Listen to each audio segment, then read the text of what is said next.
The RCMK XCR-1000, new fifth scale platform coming from Korea. RCMK is a known engine manufacturer. We're going to go through some of the features of this. At first glance, it's easy to see that the RCMK is clearly has a much better attention to detail. Things like lens covers, aluminum shock towers, big bore threaded shock bodies, shock boots, mud guards for the CV drives. Everything about this car has been shown to be a bit above the Desert Buggy XL in terms of thought and quality of the product used. A nice laid out radio box with plenty of room to add things. Dual disc carbon fiber brakes in the front with a carbon fiber single disc in the rear. Running the split center differential with a nice bulkhead for the diff to support everything. Everything about the car just shows that they've really thought things out.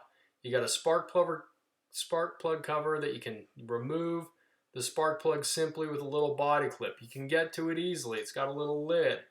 The suspension is supple. All the suspension balls are anodized aluminum.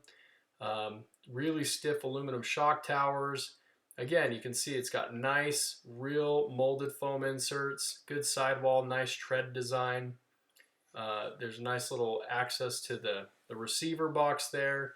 There's even a little clear holder so that you can use a voltage meter and you can see what kind of voltage you've got in the battery simply by looking through the window. So now we're going to review the Team Losi Desert Buggy XL in comparison to the RCMK. You can see a couple of stark differences. First off, starting with the suspension, which uses a differential fluid instead of normal silicone shock oil. The shock towers are a lot more flexible. You can see here in a slow-mo drop test the difference between the Desert Buggy XL and the way that the RCMK handles a straight drop onto the pavement. The RCMK is a lot more composed. Everything about the Desert Buggy XL obviously makes it a price point vehicle. This buggy has our own tuned pipe on it, but you can see everything from just a fixed link to the steering servo to the servo saver arms. The whole radio box is a completely different layout. The servos are in a different place. It's got this kind of a complicated bell crank system to open and close the throttle. The battery box holds a smaller 2/3 AA sized receiver battery. You can see that the disc brakes aren't as nice. Big chunk of the spur gears exposed, unlike the RCMK, which has a nice fully enclosed one. The servo savers arms are different. The servo saver adjuster nuts on the bottom on the DBXL, you can't even get to it. Then when you compare the roll cages, the detail of the RCMK is clearly apparent. You can see it's got nice lens covers. It's really nicely molded. The other cool thing is that on the inside of the body, there's actually these little rubber bushings that protect the Lexan panels from when they bump into the roll cage.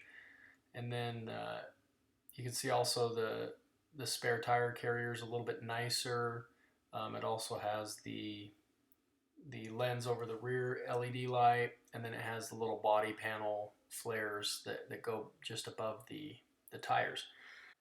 Compare the Desert Buggy XL roll cage, you can see that the molding is not quite as nice as the XCR-1000. The light bar, the handles are different. There's 6 holes on the side that are exposed for attaching the body and roll cage to the chassis. On the back, you can see that there's a different spare tire mount. There's no flares on the side. Ultimately, the main thing that you kind of realize with the Desert Buggy XL to the XCR-1000 is that those two shouldn't really be compared to. The XCR-1000 is much more adequately on plane with the Losi 5 as far as terms of quality. If you were to say, I want the Losi 5, but in the form of the Desert Buggy XL, then you'd be looking at something like the XCR-1000. It's got a 29cc motor. It's got an included tuned pipe. The shocks are amazingly smooth. Everything is, the molding on the plastics is very high quality.